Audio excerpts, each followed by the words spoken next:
देवेंद्र फडणवीस यांच्या मुख्यमंत्री पदाच्या शपथविधीला आता अवघे काही तास उरलेले असतानाच आता एकनाथ शिंदे हे उपमुख्यमंत्री पदाची शपथ घेणार की नाही याबाबत अजूनही सस्पेन्स कायम आहे। तर शिवसेना राष्ट्रवादीच्या निमंत्रण पत्रिकांवर एकनाथ शिंदेंचं नावच नाहीये आणि त्यामुळे अद्याप राजकीय वर्तुळात पुन्हा चर्चांना उधाण आलेलं आहे आणि शपथविधी सोहळ्याआधी हाय व्होल्टेज ड्रामा जो आहे तो रंगलेला बघायला मिळतोय।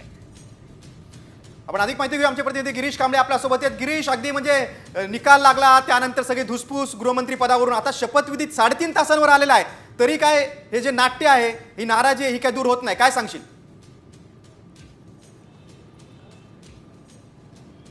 नक्की ज्या पद्धतीने आपण आत्ताचा जो एकंदरीत महायुतीचा शपथविधीचा आधीचा जो आपण ड्रामा या ठिकाणी पाहतोय, एकनाथ शिंदे यांची सस्पेन्स असलेली भूमिका बरंच काही सांगून जाते आहे।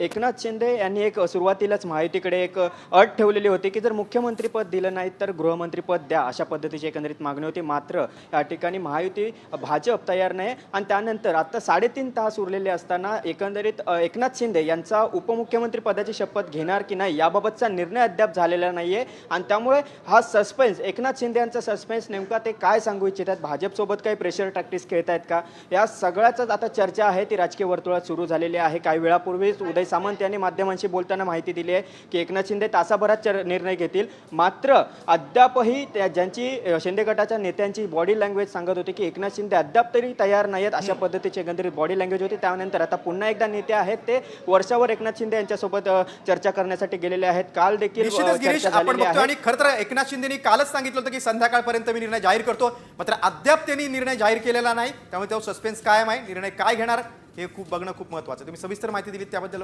धन्यवाद।